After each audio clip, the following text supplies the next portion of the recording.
ভারত অনেক বড় দেশ, ভারত অনেক শক্তিশালী রাষ্ট্র, ভারত চাইলে অনেক কিছু করতে পারে, ভারত বাংলাদেশকে যে কোনো সময় 2 দিন 3 দিনের মধ্যে দখল করে নিতে পারে, এরকম অনেক কিছু পারে। কিন্তু ভারত যে আসলে কি কি পারে না, তার দুর্বল জায়গাগুলো কোথায়, সেটা তার অস্তিত্বের লড়াই করছে। আমার থেকে যে ভারতের নিজের আমাকে নিয়ে বেশি ভয়ের কারণ আছে, সেই গল্পগুলো আলাপগুলো কখনো এখানে তোলা হয়নি। পোস্টিং এর জন্য দিল্লিতে যায় না, হাই কমিশনারের কাছে লবি করে, এই ধরনের দালাল আমলা শ্রেণী তৈরি হয়েছে বাংলাদেশ রাষ্ট্রে, যেটা একটা স্বাধীন রাষ্ট্রকে রাষ্ট্র বানানোর জন্য লড়াইয়ের প্রতিবন্ধকতা। রাষ্ট্র স্বাধীন থাকে কিভাবে? শত্রু সাপেক্ষে। বন্ধু সাপেক্ষে রাষ্ট্র হয় না। ভারত যে আমার শত্রু রাষ্ট্র, এই কথাটা বলতে মনে হচ্ছে অনেকের ওই যে আজরাইল আসার আগে যেভাবে ঢেকুর উঠে যায় না, দম উঠে যায় না, এই ধরনের কাপুরুষ বেঈমান গাদ্দার টাইপের একটা বলয় আছে বাংলাদেশের, আমলা থেকে শুরু করে political class, party, politicians, everybody. মনে হচ্ছে দম ছুটে যাচ্ছে। যেহেতু বাংলাদেশের স্বাধীনতা লড়াইতে ইন্ডিয়ার অ্যাক্টিভ ইন্টারফারেন্স এবং ইনফ্লুয়েন্স ছিল, তো সেই জায়গাটাতে তার একটা মতাদর্শিক বয়ান বাংলাদেশের যারা আওয়ামী লীগ থেকে জাতীয় পার্টি যারা মতাদর্শিক এজেন্সি ক্যারি করে ভারতের, তারা এটাকে জাতির উপরে চাপিয়ে দিয়েছে।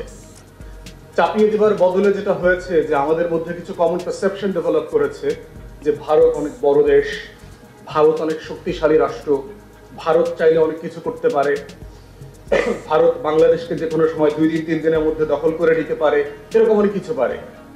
কিন্তু ভারত যে আসলে কি কি পারে না, তার দুর্বল জায়গাগুলো কোথায়, সেটা তার অস্তিত্বের লড়াই করছে। আমার থেকে যে ভারতের নিজের আমাকে নিয়ে বেশি ভয়ের কারণ আছে, সেই গল্পগুলো আলাপগুলো কখনো এখানে তোলা হয়নি। কারণ তোষামদের রাজনীতি আছে প্রচন্ড রকম। বড় রাজনৈতিক দলগুলো যারা সাকসেসিভলি রাষ্ট্র চালিয়েছে গত 53 বছর, তারা বরাবরই ভারত তোষণ করে, ভারতের তোষামদি করে, দালালি করে কিভাবে ক্ষমতায় থাকা যায় সেটা চেষ্টা করেছে। এবং সেটা শুধু রাষ্ট্রের শুধু সরকার অংশ না, আমলারা, সামরিক, বেসামরিক সবাই পোস্টিং এর জন্য দিল্লিতে যায় না, হাই কমিশনারের কাছে লবি করে, এই ধরনের দালাল আমলা শ্রেণী তৈরি হয়েছে বাংলাদেশ রাষ্ট্রে, যেটা একটা স্বাধীন রাষ্ট্রকে রাষ্ট্র বানানোর জন্য লড়াইয়ের প্রতিবন্ধকতা।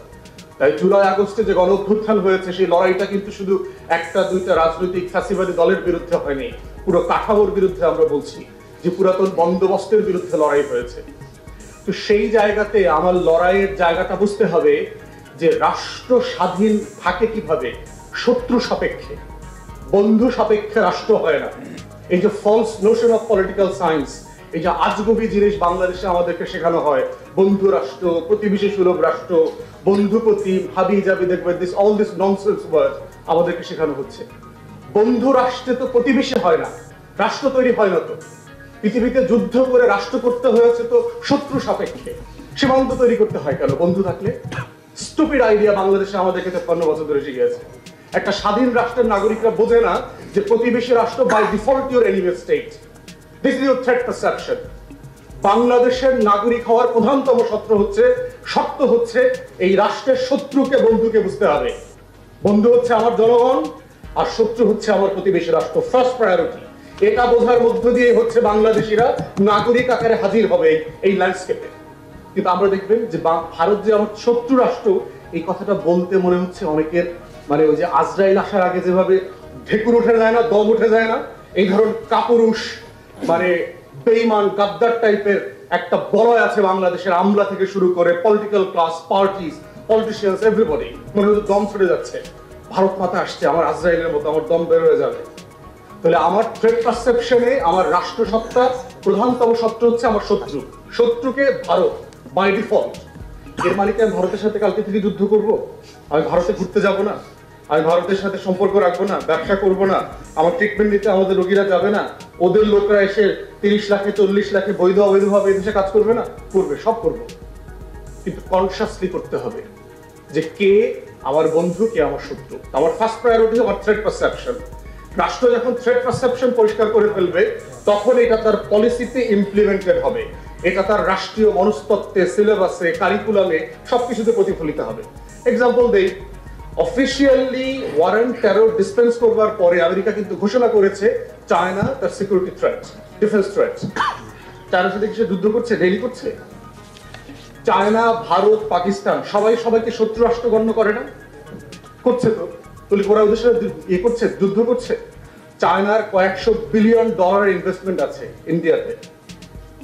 তো কিভাবে সেটা হচ্ছে? ইংল্যান্ড এবং ফ্রান্স শত শত বছর ধরে যুদ্ধ করেছে, শত শত বছর, গত 100 বছরের ভিতরে পোল্যান্ড নামক দেশ 2 বার মানচিত্র থেকে হারায় গেছে, আবার চলে আসছে। ইউরোপ তো গত 70 বছর ধরে শুধু যুদ্ধ করছে না, এর আগের 1000 বছর তারা শুধু যুদ্ধই করেছে। Everybody, every border consider themselves as an enemy state on the front. তাহলে আমাদের কেন করতে সমস্যাটা? অতএব আমার রাষ্ট্রের অস্তিত্বের স্বার্থে আমার শত্রু রাষ্ট্রের আইডিয়াটা পরিষ্কার থাকতে হবে।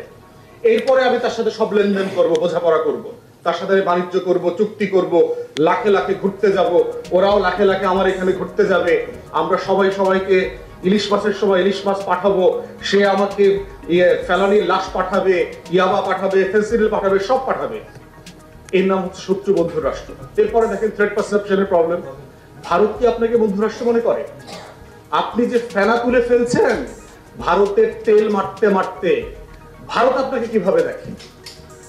পার্লামেন্ট উদ্বোধন হয়েছে গত বছর না আগের বছর, দেখবেন সেই পার্লামেন্ট বিল্ডিং এ অখণ্ড ভারতের একটা ম্যাপ তারা লাগিয়েছে, যেটা নিয়ে দেখবেন যে মালদ্বীপ, পাকিস্তান, অনেক রাষ্ট্র কিন্তু প্রতিবাদ করেছে। কিন্তু বাংলাদেশের এই অনির্বাচিত কুলাঙ্গার সরকারের তো যেহেতু দম উঠে গেছে, বিকৃত সরকার তো সেটা করতে পারে নাই। তো যে রাষ্ট্রটা তার কোনো প্রতিবেশী রাষ্ট্রকে স্বাধীন মনে করে না তার মনস্তত্ত্বে, আপনি যদি মনে মনে ভাবেনও যে আমি একদিন বাংলাদেশ রাষ্ট্রটা দখল করে নেব, আপনি কি সেটার মানচিত্রটা কৌশলগত কারণে কখনো পার্লামেন্ট বিল্ডিং এ টানাবেন? পৃথিবীতে যারা যুদ্ধ করে দেশ দখল করেছে তারা বলেছে কখনো? তাহলে সে তার নেইবারহুডের প্রত্যেকটা রাষ্ট্র, নেপাল, ভুটান, মালদ্বীপ, বাংলাদেশ, পাকিস্তান, আফগানিস্তান, চায়নার কিছু অংশ, শ্রীলঙ্কা, সবাইকে দিয়ে একটা অখণ্ড ভারতের ম্যাপ বানিয়েছে। তাহলে যে রাষ্ট্র আপনাকে অ্যানেক্স করতে চায় সেই রাষ্ট্র আপনার বন্ধু হয় কিভাবে? থার্ড এক্সাম্পল, বাংলাদেশের সীমান্তে ভারত জুড়ে 3500 কাঁটাতারের বেড়া কে দিয়েছে? বাংলাদেশ দিয়েছে তো ভারত দিয়েছে? যদি আপনার প্রতিবেশী বন্ধু হয়, আপনার বাড়ির উঠানে কি আপনি কাঁটাতার দিয়ে বেড়া দেন না আপনি দরজা জানলা খুলে রাখেন?